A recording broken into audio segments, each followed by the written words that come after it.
अब आपको आज की एक शानदार तस्वीर दिखाते हैं और आप ये कह सकते हैं कि ये आज के युग की तस्वीर है। ये एक तरीके से अमृत काल की तस्वीर है। आज शाम को जब प्रधानमंत्री नरेंद्र मोदी इंडोनेशिया के जकार्ता से वापस नई दिल्ली लौटे तो ये पूरा दृश्य भारत नाम की कहानी को बयां कर रहा था। देखिए, इस तस्वीर में असल में सब कुछ है।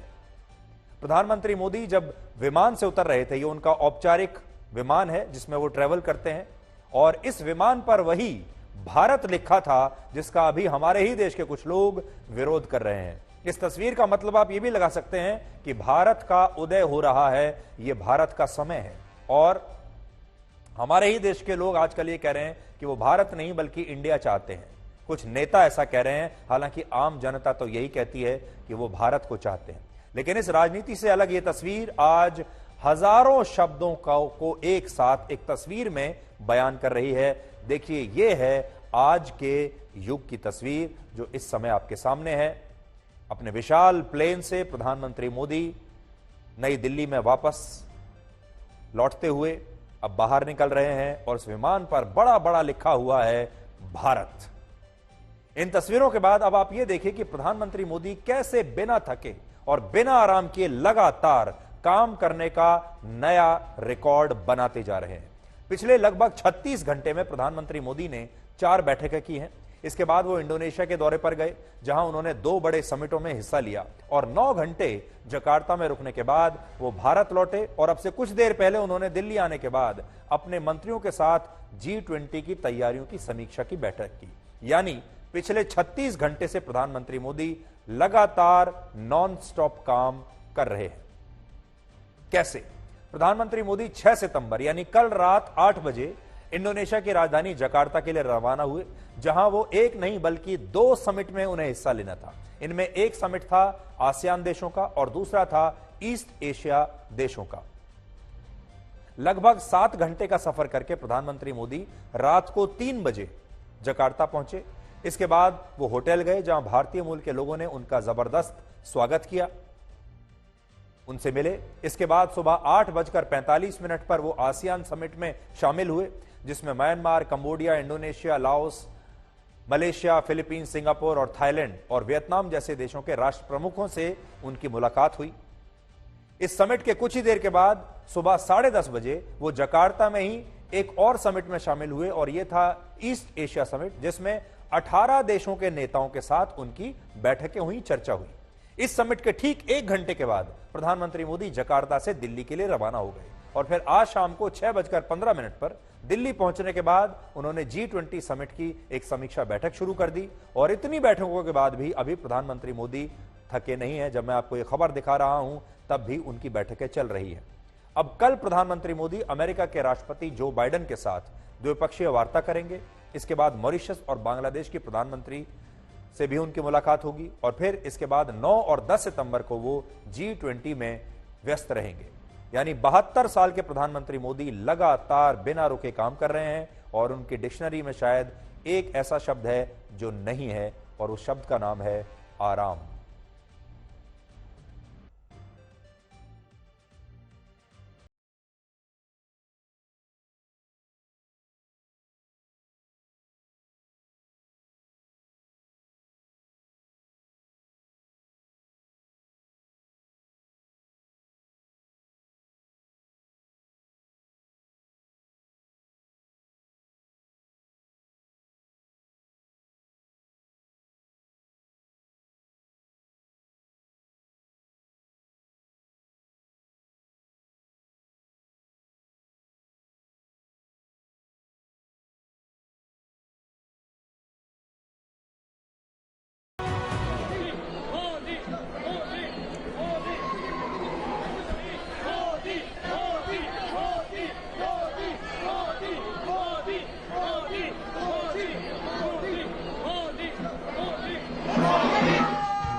सेंट्रलिटी और इंडो पैसिफिक पर आसियान के आउटलुक का पूर्ण समर्थन करता है।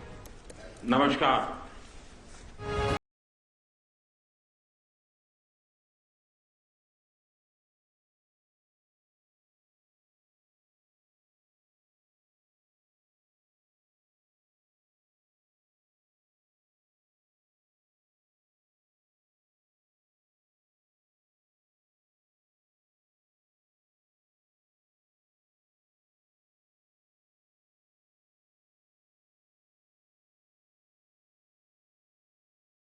इक्कीसवीं सदी एशिया की सदी है, हम सबकी सदी है। इसके लिए आवश्यक है कि हम एक rules based post Covid world order का निर्माण और मानव कल्याण के लिए सबका प्रयास, फ्री और ओपन इंडो पैसिफिक की प्रगति में और ग्लोबल साउथ की आवाज को बुलंद करने में हम सबके साझे हित है। तो ये विदेश दौरा प्रधानमंत्री मोदी का शायद सबसे छोटे विदेश दौरों में से एक रहा होगा, अगर सबसे छोटा नहीं है तो भी। ये सिर्फ 23 घंटे का विदेशी दौरा था, जिसमें उनके 7 घंटे जाने के और 7 घंटे आने के, 14 घंटे तो आप वैसे काट लीजिए, बाकी के बचे 9 घंटे, जिसमें वहां लैंड करना, थोड़ा सा आराम करना, होटल में जाना, क्योंकि 3 बजे पहुंचे थे। और उस 9 घंटे के दौरान वो एक नहीं बल्कि उन्होंने 2 समिट्स में हिस्सा लिया, बैठकें की, भाषण दिए, और फिर उसके बाद 23 घंटे के अंदर अंदर ही वो वापस भारत लौट आए। जाने से पहले वो लगातार बैठकें कर रहे थे। जाने से पहले उन्होंने अपने मंत्रिमंडल की, कैबिनेट की बैठक की थी, अपने मंत्रियों के साथ बैठक की थी, और आते ही उन्होंने जी समिट की जो तैयारियां हैं उसकी बैठक की, और कल से वो G20 समिट के लिए और भी ज्यादा व्यस्त हो जाएंगे।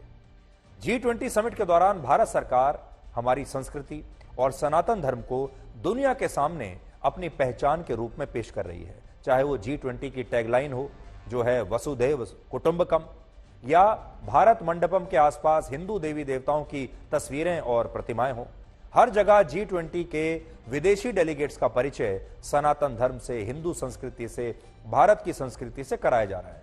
और इस पर हमें कोई शर्मिंदगी की विषय नहीं है, बल्कि गर्व का विषय है, क्योंकि यह अमृतकाल है। लेकिन दुर्भाग्य यह है कि हमारे ही देश के कुछ विपक्ष के नेता इस समय भी हर रोज लगातार सनातन धर्म का अपमान कर रहे हैं। उदयनिधि स्टालिन के बाद आज डीएमके पार्टी के, यानी उन्हीं की पार्टी के एक और नेता और लोकसभा सांसद ए राजा ने कहा है कि उदयनिधि स्टालिन ने सनातन धर्म की तुलना डेंगू और मलेरिया से करके उसकी आलोचना कम की थी। वो तो सनातन धर्म को HIV, एड्स और कुष्ठ रोग के जैसा मानते हैं, जिसे मिटाना बेहद ही जरूरी है। ए राजा यूपीए की सरकार में मंत्री रह चुके हैं, बाद में भ्रष्टाचार के आरोप में जेल भी गए थे, और सोचिए आज जनता के सामने वो ये सारी बातें कर रहे हैं। आपको याद होगा 2G घोटाला जब हुआ था, वो ए राजा के नाक के नीचे ही हुआ था, और उसमें वो एक आरोपी थे। ए राजा के अलावा बिहार में लालू प्रसाद यादव की पार्टी के अध्यक्ष जगदानंद सिंह ने भी सनातन धर्म पर सवाल उठाए हैं, और उनकी पार्टी भी विपक्ष के इंडिया गठबंधन का एक हिस्सा है। सनातन धर्म पर उदयनिधि का रुख बहुत नरम था। इसकी तुलना सामाजिक कलंक वाली कुछ बीमारियों से की जानी चाहिए, जबकि उदयनिधि ने इसकी तुलना डेंगू और मलेरिया से की है। सनातन धर्म की तुलना HIV और कुष्ठ रोग जैसी बीमारियों से होनी चाहिए। भारत गुलाम किसके समय में हुआ, किनके समय में भारत गुलाम हुआ? क्या गरीबों का उस समय कोई पूछने, गरीबों को पूछने वाला था? क्या उसमें कोई गोली ठाकुर थे? क्या उसमें लालू प्रसाद जी थे? क्या उसमें डॉक्टर रावत को भेजा किले में बांध अब टीका लगा के घूमने वाले ने भारत को गुलाम बनवाया? तो देखिए, सनातन धर्म पर एक तरह का सीरियल हमला हो रहा है। एक के बाद एक हर रोज कोई नया नेता बाहर निकलता है और सनातन धर्म का अपमान करता है, उस पर हमला करता है। इससे भी बड़े दुर्भाग्य की बात यह है कि सनातन धर्म का अपमान करने वाले सारे लोग भारत के ही लोग हैं। उससे भी बड़ी बात यह है, सनातन धर्म को मानने वाले और हिंदू धर्म को मानने वाले लोग ही इसका अपमान कर रहे हैं। ये अपमान इस्लाम को मानने वाले नहीं कर रहे, ये अपमान ईसाई धर्म को मानने वाले नहीं कर रहे, सिख धर्म या किसी और धर्म को मानने वाले नहीं कर रहे। सनातन धर्म के अपने लोग ही हिंदू धर्म के अपने लोग ही अपने ही धर्म का लगातार अपमान कर रहे हैं। इस बात को आपको भूलना नहीं चाहिए, नोट करके रखना चाहिए। यह सबसे बड़ा दुर्भाग्य है। विपक्ष के इंडिया गठबंधन के नेता ऐसे समय में सनातन धर्म के खिलाफ ये जहर उगल रहे हैं जब भारत में G20 समिट के लिए 29 देशों के राष्ट्राध्यक्ष और नेता दिल्ली में आने वाले हैं। और जब किसी देश में ऐसा कोई समिट होता है तो इन राष्ट्राध्यक्षों के साथ उनके देश का मीडिया भी आता है, दूसरे डेलीगेट्स भी आते हैं। अब सोचिए, एक तरफ तो भारत अपने सनातन धर्म के वसुदेव कुटुंबकम वाले विचार को G20 के इतने विशाल मंच पर लेकर जा रहा है, दूसरी तरफ हमारे ही देश के विपक्षी नेता सनातन धर्म को एक बीमारी मानकर मिटाने की बात कर रहे हैं। और जब ये सारी बातें G20 देशों के जो नेता हैं, बड़े बड़े राष्ट्राध्यक्ष हैं, वहां का मीडिया जब यहां आएगा, यहां के अखबारों की हेडलाइंस देखेगा, तो वो भारत के बारे में क्या सोचेगा, भारत में रहने वाले लोगों के बारे में क्या सोचेगा, भारत के इन नेताओं के बारे में क्या सोचेगा। ये नेता शायद इस बात को भी सोचते नहीं। उत्तर प्रदेश के मुख्यमंत्री योगी आदित्यनाथ ने आज कहा कि सनातन धर्म का अंत नहीं है, इसे जब मुगल नहीं मिटा पाए तो विपक्ष के इंडिया गठबंधन के नेता इसे कैसे मिटा पाएंगे, इसका अंत संभव नहीं है। भारत की सनातन परंपरा पर उंगली उठाने का प्रयास हो रहा है, विरासत को अपमानित करने का प्रयास हो रहा है, विरासत के प्रति समाज की दृष्टि को कमतर करने का कुत्सित प्रयास हो रहा है। लेकिन इनसे सब भूल गए कि जो सनातन नहीं मिटा था, रावण के अहंकार से जो सनातन नहीं टिका था, कंस के हुंकार से जो सनातन नहीं मिटा था, बाबर और औरंगजेब के अत्याचार से, वह सनातन इन तुच्छ सत्ता परजीवी जीवों से क्या मिट पाएगा। आज इनको स्वयं अपने कृत्यों पर लज्जित होना चाहिए।